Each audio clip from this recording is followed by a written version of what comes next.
Friends, स्वागत है आपका आकाश जी 2M चैनल पे। आज की हम बात करेंगे एनएसपी स्कॉलरशिप 2023-24 रिन्यूअल कैसे करें। स्टेप बाय स्टेप सारी चीज़ों को बताऊंगा। कौन से मोड पर आपको मिस्टेक हो सकती है, उस मिस्टेक पर मैं आपको ध्यान समझाऊंगा, क्योंकि अगर आपने मिस्टेक की आप रिन्यूअल का पैसा खो दिए। ठीक है, इस वीडियो को कंप्लीट एंड तक देखना। A to Z प्रिंट तक और डॉक्यूमेंट अपलोड तक का पूरा प्रोसेस, रिन्यूअल का पूरा प्रोसेस मैं समझाऊंगा। चाहे कोई सी भी स्कीम का बंदा क्यों ना वो बच्चा रिन्यूअल कर सकता है। घर बैठे कहीं भी साइबर कैफे, ई मित्र पर जाने की आवश्यकता नहीं है, पैसे खर्च करने की कोई आवश्यकता नहीं है। घर बैठे झटपट तरीके से 5 मिनट में रिन्यूअल का फॉर्म भरिए और एनएसपी का से पैसे लीजिए। ठीक है, तो इस वीडियो कंप्लीट देखना। और एनएसपी में कुछ प्रॉब्लम भी आ रही है, उस प्रॉब्लम के बारे में डिस्कस करूंगा। प्रॉब्लम क्या है, कुछ इस प्रकार के बच्चों की प्रॉब्लम आ रही है, देख सकते हैं कभी कभार you have completed your course, you are not eligible for renewal. इसके बारे में भी बताऊंगा। इस वीडियो को एंड तक और जरूर इंपॉर्टेंट के साथ देखिए। चलिए, तो यहाँ पे सबसे पहले हम आएंगे गूगल पे। आप देखो एनएसपी स्कॉलरशिप साइट खुल रखी है। यहाँ पे सिंपली आपको क्या करना है, गूगल पे आना है। गूगल पे आने के बाद डायरेक्ट और शॉर्टकट लिंक आपको मिल जाएगा, scholarshipworld.com टाइप करना है। पहली साइट आएगी, उस पर आपको क्लिक करना है। A to Z बता रहा हूँ, वीडियो कंप्लीट देखना और लाइक जरूर करके जाइएगा। उसके बाद यहाँ पे गवर्नमेंट स्कॉलरशिप का पोर्टल है। गवर्नमेंट स्कॉलरशिप में यहाँ पे एनएसपी स्कॉलरशिप को सिलेक्ट कर लेंगे। जैसे आप यहाँ पे एनएसपी स्कॉलरशिप को सिलेक्ट कर लेंगे, यहाँ पे देख सकते हो इस प्रकार का इंटरफेस आपके सामने आ जाएगा, एनएसपी स्कॉलरशिप।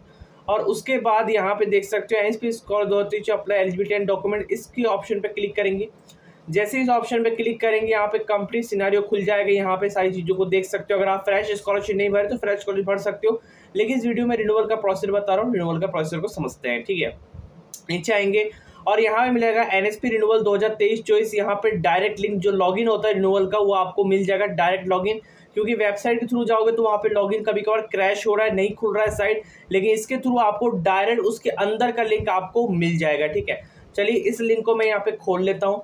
तो ये लिंक यहाँ पे खुल चुका है। यहाँ पे देख सकते हो login to your account assessment year 2023-24। ठीक है, और यहाँ पे अपनी आईडी को फिलअप कर देंगे, जो भी आपकी आईडी होगी रिन्यूअल की, जो आपने फर्स्ट ईयर में रिन्यूअल किया, सेकंड ईयर में, थर्ड ईयर जो भी आपने रिन्यूअल किया था, उसकी आईडी को यहाँ पे ढाल लेंगे। उसके बाद यहाँ पे कैप्चा को भर देंगे। अब मैंने कल ही बताया था, जिन बच्चों को पैसा मिल चुका है वो बच्चे रिन्यूअल कर सकते हैं। जिन बच्चों को पैसा नहीं भी मिला है, सेंड टू पेमेंट हो चुका है या टोकन नंबर जनरेट कर दिया गया है, वो बच्चे फिर भी रिन्यूअल कर सकते हैं, उनको एलिजिबल है। ठीक है, भले उनको पैसा नहीं मिला है लेकिन वो बच्चे रिन्यूअल कर सकते हैं, क्योंकि उनका पेमेंट तक का प्रोसेस कंप्लीट होने ही वाला है। ठीक है, लेकिन जिन बच्चों की मेरिट लिस्ट ही नहीं बनी है या ऐसा कुछ है तो बच्चे रिन्यूअल अभी नहीं कर सकते, ये चीज़ ध्यान रखिएगा। तो आप सब लोग रिन्यूअल कर सकते हो, ये वीडियो मैंने कल भी बताया था और आज भी बता रहा हूँ। चलिए, तो इस कैप्चा को, यहाँ पे जो कैप्चा लिखा है, कैप्चा को सही से भर लेंगे। कैप्चा को भरने के बाद लॉगिन कर लेंगे। अगर आपके यहाँ पे कुछ प्रॉब्लम आ रही है, जैसे फॉरगेट एप्लीकेशन आईडी आ गया, या आप अपने आईडी को फॉरगेट करना चाहते हो, भूल गए तो कर सकते हो, पासवर्ड रिकवर करना चाहते हो पासवर्ड रिकवर कर सकते हो, मोबाइल नंबर अपडेट करना चाहते हो मोबाइल नंबर भी अपडेट कर सकते हो। तो सारी चीज़ें अवेलेबल है यहाँ पे। अगर इनमें से आप कुछ भी भूल जाते हो तो यहाँ पे सारी चीज़ों को आप यहाँ पे सही तरीके से आप ला भी सकते हो। ठीक है, कैप्चा भरने के बाद का पेज यहाँ पे खुलने वाला है, देख सकते हो पेज प्रकार का खुल चुका है। यहाँ पे देख सकते हो कंप्लीट यहाँ पे आ चुका है, आपका एप्लीकेशन नॉट फाइनली सबमिटेड दिखा रहा है। उसके बाद आपको करना है अप्लाई फॉर रिन्यूअल के ऑप्शन पे जाना है। जैसे ही अप्लाई फॉर रिन्यूअल के ऑप्शन पे आप क्लिक करेंगे यहाँ पे, तो आप देख सकते हो सबसे पहले आपको मिलेगा यहाँ पे आधार नंबर। जो भी आपका आधार नंबर होगा उसको आपको यहाँ पे कंफर्म आधार नंबर करना है, मतलब अपने जो आधार कार्ड का नंबर है उसको आपको सही से लिखना है। उसके बाद आना है आपके एनुअल फैमिली इनकम, आपकी फैमिली इनकम कितनी 70 है, 1 लाख है, 2 लाख, अपने फैमिली इनकम सर्टिफिकेट के अकॉर्डिंग उसको लिखिएगा। ईमेल आईडी चाहो तो भर सकते हो, नहीं तो कोई दिक्कत वाली बात नहीं है। ईमेल आईडी ऑप्शनल है, चाहो तो भर सकते हो, चाहे नहीं भी भर सकते हो, आपकी समस्या है। ठीक है, अब यहाँ पे एक चीज़ बात बता रहा हूँ। यहाँ पे जो बच्चे काफ़ी सारे करते हैं हॉस्टल और डे स्कॉलर, तो काफ़ी सारे बच्चे हॉस्टल पे क्लिक करते हैं, काफ़ी सारे बच्चे डे स्कॉलर पे क्लिक कर देते हैं। लेकिन ध्यान रखें, इसमें गलती बिल्कुल मत कीजिएगा। अब प्रेजेंट क्लास ईयर, अब कौन से क्लास में पढ़ रहे हैं, जैसे फर्स्ट ईयर में पढ़ रहे हैं, सेकंड ईयर में पढ़ रहे हैं, थर्ड ईयर में पढ़ रहे हैं, तो इसको ढंग से सिलेक्ट कीजिएगा।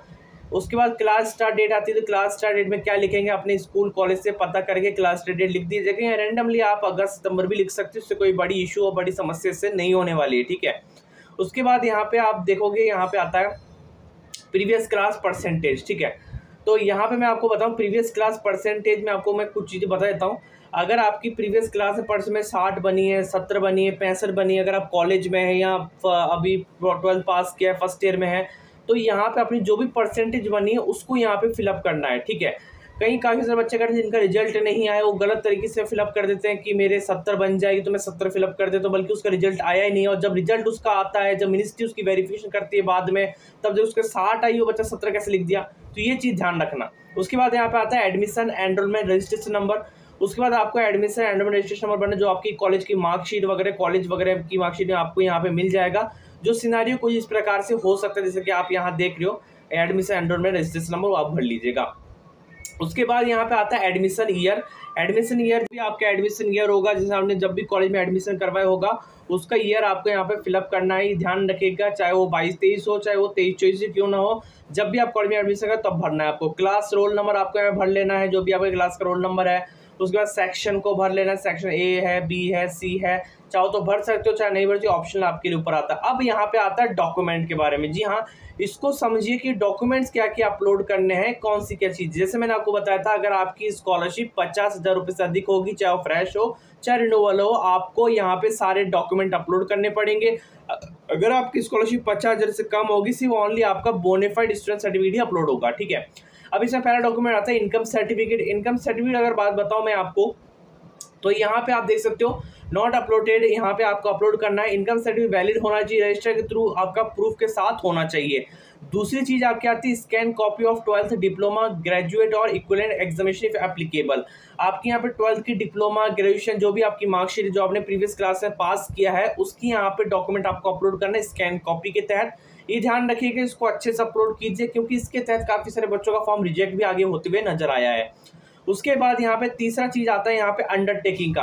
Undertaking is not availing and other scholarship affidavit and एक्सचर फोर्थ। अंडरटेकिंग आपको सही से डाउनलोड करना है। अंडरटेकिंग डाउनलोड नहीं करना आता तो मैं आपको टेलीग्राम में दे दूंगा।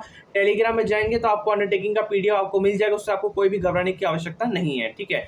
उसके बाद आता है डोमिशियल सर्टिफिकेट। आप जहाँ रहते हैं, रेजिडेंस सर्टिफिकेट कहते हैं इसको, आप जहाँ रहते हो उसको डोमिशियल सर्टिफिकेट कहते हैं, उसको भी आपको अपलोड करना यहाँ पे पड़ेगा। अब उसके बाद यहाँ पे एक चीज और आता है, यहाँ पे ज्वाइनिंग सर्टिफिकेट। जैसे यहाँ पे आप देख रहे हो, मैंने खोल दिया यहाँ पे, ये आप देख सकते हो ज्वाइनिंग कम वेरिफिकेशन सर्टिफिकेट। आप जैसे ही इसको ओपन करोगे ज्वाइनिंग वेरिफिकेशन सर्टिफिकेट को, तो आपके सामने इंटरफेस आपको देखने को मिल जाएगा। आपको उसको फिलअप करना है।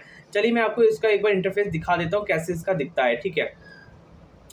तो यहाँ पे मैं आपको दिखा रहा हूँ। यहाँ पे तो ये देख सकते हो ज्वाइनिंग वेरिफिकेशन सर्टिफिकेट यहाँ पे खुल चुका है। ये इस प्रकार का आपको दिखेगा। आपको यहाँ इसको फिलअप करना है। मेरे कॉलेज में साइन कराने के बाद आपको इसको अपलोड कर देना है। अपलोड करने के बाद आपसे certificate number, place of issue, selected file आपसे मांगा जाएगा, date of issue, issued by मांगा जाएगा। तो यहाँ पे सर्टिफिकेट नंबर कुछ नहीं भरना है। प्लेस ऑफ इशू में आप जिस स्थान से करें उसको आपको यहाँ पे भरना है। डेट ऑफ इशू कब कर रहे हैं वो भरना है। इशूड बाय यहाँ पे अपने कॉलेज का नाम लिखना है। उसके बाद अपलोड नाउ पे क्लिक। सर्टिफिकेट नंबर आपको डालने की आवश्यकता नहीं है।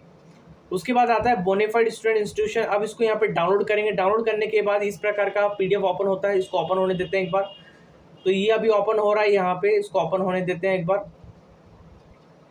तो इस प्रकार का ओपन हो गया बोनाफाइड स्टूडेंट सर्टिफिकेट। यहाँ पे अपनी फोटो चिपकेगी और उसके बाद रोल नंबर लिखना है आपको। उसके बाद कॉलेज इंस्टीट्यूट के पास जाके साइन सिग्नेचर करवाने के बाद, सील लगाने के बाद आपको यहाँ पे आके अपलोड पे क्लिक कर देना है। और जैसे आप यहाँ पे अपलोड करेंगे वो दोबारा सर्टिफिकेट नंबर पूछेगा। सर्टिफिकेट नंबर कुछ भी आपको नहीं डालना है। प्लेस ऑफ इशू आपसे पूछ जाएगा, आपको जो भी स्थान से करें उसको डालना है। Date of issue, issued by पे आपको अपने कॉलेज का नाम लिख के अपलोड नाउ पे क्लिक कर देना है। जैसे इतना सारा प्रोसेस करेंगे, सारे डॉक्यूमेंट को आप अपलोड करेंगे यहाँ पे कंप्लीट। उसके बाद यहाँ पे सेव एज ड्राफ्ट पे क्लिक कर देंगे। जगह कि आपका फॉर्म कंप्लीट हो चुका है, बाद में कुछ चेंजेस मैं कर सकता हूँ। सेव एज ड्राफ्ट पे क्लिक करेंगे तो यहाँ आप फाइनल सबमिट पे क्लिक करेंगे। फाइनल सबमिट का मतलब है आपका फॉर्म पूरी तरह से कंप्लीट भर चुका है। आप फाइनल सबमिट पे करने जा रहे हो। फाइनल सबमिट करने के बाद आपकी मोबाइल पे एक ओटीपी आएगा। ओटीपी बढ़ने के बाद आपका form, thank you your form has been submitted, आपको अपने सारे डॉक्यूमेंट इंस्टीट्यूट कॉलेज में जमा करवाना पड़ेंगे, जो उससे कि इंस्टीट्यूट वेरिफिकेशन आपका हो सके। तो ये तो प्रोसीजर यहाँ पे हो गया है, ठीक है। अब बात आती है कि भाई साहब की अब अप्लाई कैसे करें। अब यहाँ पे जिन बच्चों की प्रॉब्लम आई, जैसे मैं आपको दिखा देता हूँ यहाँ पे एक सेकंड। तो इस प्रकार का कुछ प्रॉब्लम आ रहा है, you have completed your course, you are not eligible for renewal. अब आपने रिन्यूअल तो कर लिया। अब ये प्रॉब्लम किस प्रकार के बच्चों को देखने को मिलती है मैं आपको समझाता हूँ। ये प्रॉब्लम उन बच्चों को देखने को मिलता है जिनका कोर्स कंप्लीट हो चुका है। जैसे सपोज दैट आपने 12वीं में सीएससी स्कीम के लिए अप्लाई किया था, centre sector scheme, university and college university student के लिए अप्लाई किया था। फर्स्ट ईयर में आपने फ्रेश अप्लाई किया, सेकंड ईयर में रिन्यूअल किया था, थर्ड ईयर में रिन्यूअल किया था, ठीक है। आपने अब चाहते हो कि हमारा फोर्थ ईयर में भी रिन्यूअल हो, तो इसमें आप जैसे आप रिन्यूअल करने जाते हैं तो you have completed your course, you are not eligible for renewal, इस प्रकार का शो करता है। और किसी किसी बच्चों को ये भी शो करता है कि आपका आपका जो एप्लीकेशन आईडी इनवैलिड है और यूजर आईडी इनवैलिड है, इस प्रकार का शो करता है।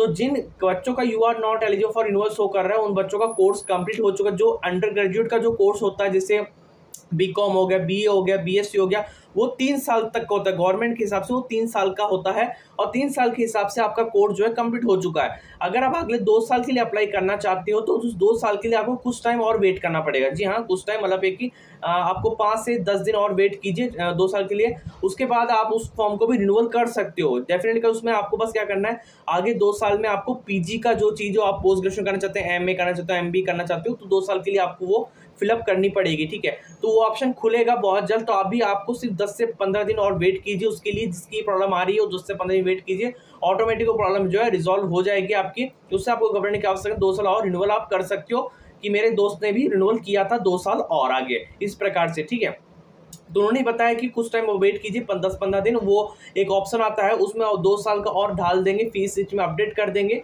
उसके बाद आपका रिन्यूअल का फॉर्म दोबारा से खुल जाएगा।